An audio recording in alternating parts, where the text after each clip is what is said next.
बिस्मिल्लाहिर्रहमानिर्रहीम। अस्सलाम वालेकुम दोस्तों, हमने अपनी पिछली वीडियो में जो कि मातम हुसैन और ताज़ियदारी की इब्तिदा और इजरा से मुताल्लिक़ थी, जब इस बात का जिक्र किया कि नजफ़ में वाक़ सैयदना अली बिन अबी तालिब की ख़बर फ़र्दी है, तो कई दोस्तों के कमेंट्स आए कि इस बारे में एक अलहदा वीडियो बनाकर तफसीलात बताइए। बस आज की ये वीडियो इसी टॉपिक को डिस्कस करने के लिए रिकॉर्ड करवाई जा रही है। दोस्तों, जैसा कि हमने अपनी पिछली वीडियो में बताया था, जिसका लिंक आपको डिस्क्रिप्शन में दे दिया जाएगा, कि सैयदना अली की वफ़ात के 325 बरस बाद बनी बुवई की हुक्मरानी के ज़माने में 369 हिजरी में नजफ़ इराक़ में आपकी ख़बर दरियाफ़्त की गई। बनी बुवई हुक्मरान इज़्ज़ुद्दौला, जो कि नहायत आक़िल, फ़ाज़िल, इल्म से मोहब्बत करने वाला और हुस्न सियासत में मारूफ मगर रफ्ज़ व तशय्यो में अज़हद गुलू रखता था, उसने अपनी वफ़ात से 3 साल क़बल 369 हिजरी में शहर कूफा से 8 मील दूर नजफ़ के इलाक़े में एक फ़र्दी ख़बर दरियाफ़्त करके उसको ना सिर्फ अली रज़ियल्लाहु ताला अन्हु से मंसूब किया, बल्कि उस पर एक आलीशान इमारत भी तामीर करवा दी और वसीयत की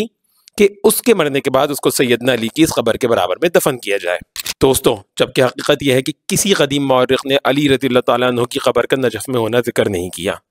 सैयदना अली की शहादत अब्दुर्रहमान इब्न मलजम के कातलाना हमले के नतीजे में शहर कूफा में हुई और आप वहीं कूफा के कसर इमारत की जामे मस्जिद के पास दफन हुए। अल्लामा इब्न क़ुतैबा अद-दीनवरी,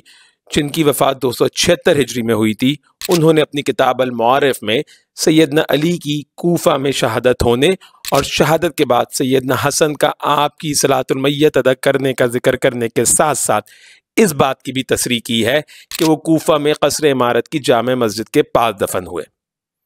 इब्न क़ुतैबा की तरह अल्लामा इब्न जरीर तबरी, जिनकी वफ़ात 310 हिजरी की है, उन्होंने भी 40 हिजरी के वाक़यात में सैयदना अली की शहादत के ज़ेल में सैयदना अली का यही मदफन बताया है और लिखा है कि वो कसर इमारत की जामे मस्जिद के पास दफन हुए।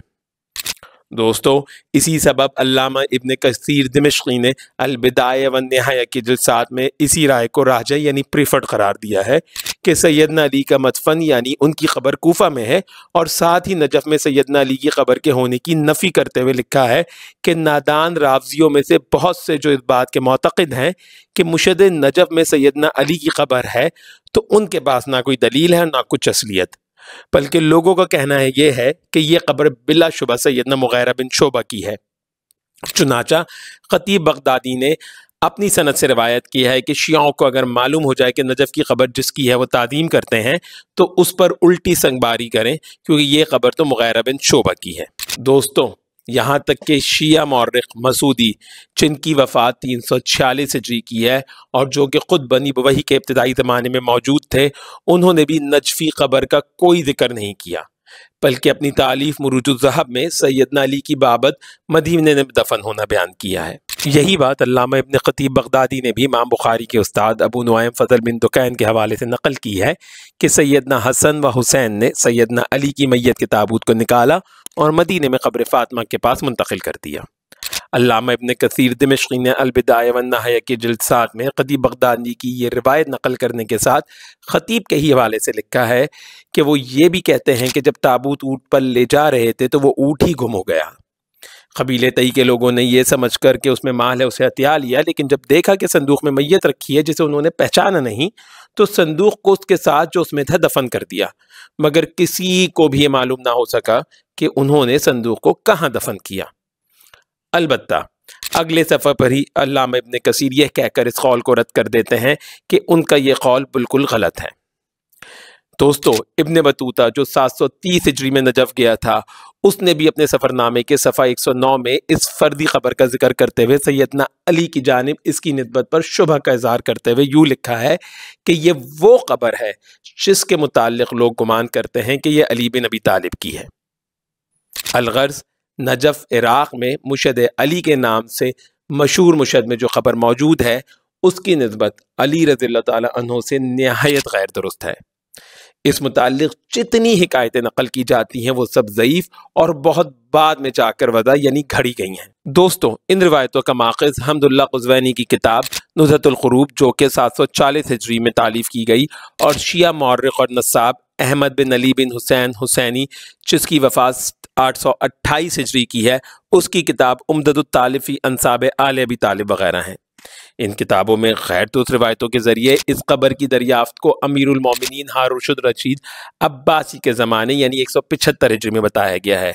जबकि रावी हारून रशीद को ज़बरदस्ती बगदाद की भरी पूरी शिकारगाहें छुड़वाकर नजफ जैसे बेआबो गया और बंजर इलाके में शिकार की गर्ज से ले गया, जहाँ किसी शिकार की मौजूदगी नदारत और गैर यकीनी थी। बयान किया जाता है कि हारून रशीद जब जानवर के शिकार करने लगते तो जानवर भागकर एक टीले के पीछे छुप जाते। हारून रशीद अपने घोड़े पर सवार उस टीले के पीछे जाने की कोशिश करते, लेकिन घोड़ा कदम न बढ़ाता। उससे उनके दिल में उस ज़मीन की अजमत पैदा हुई। उस इलाके के लोगों से हारून रशीद ने दरियाफ्त किया तो उन्होंने सैयदना अली की कब्र वहां बतलाई। हारून रशीद ने हुक्म दिया कि ज़मीन को खोदें, चुनाचा सैयदना अली का ताज़ा ज़ख्म रसीदा जिस्म दरियाफ्त हुआ। बस आपका मकबरा जाहिर कर दिया गया और लोग उस जगह मुजावर हो गए। नुज़हतुल क़ुरूब सफ़ा 32। इसी फैब्रिकेटेड कहानी को मज़ीद मिर्च मसाला लगाकर मौल्लिफ़ उम्दतुत तालिब ने भी अपनी किताब में नकल किया है, और उसके बाद शिया मुज्तहिद जनाब मुल्ला बाक़िर मजलिसी ने अपनी किताब जलाउयून में इस रिवायत को ज़ीनत बख्शी, और यूँ ये रिवायत ज़बान ज़द आम हो गई, जबकि असल में इन रिवायतों की कोई इस्तिनादी हैसियत नहीं और उनकी हैसियत महज बाजारी गपो की सी है, जो कि इज़्ज़ुद्दौला के गलत फ़ेल को सनद जवाज़ फराहम करने और मुर्शद अली को ख़ब्र सैयदना अली बावर करवाने के लिए सैयदना अली की वफ़ात के तकरीबन 700 साल के बाद घड़ी गई।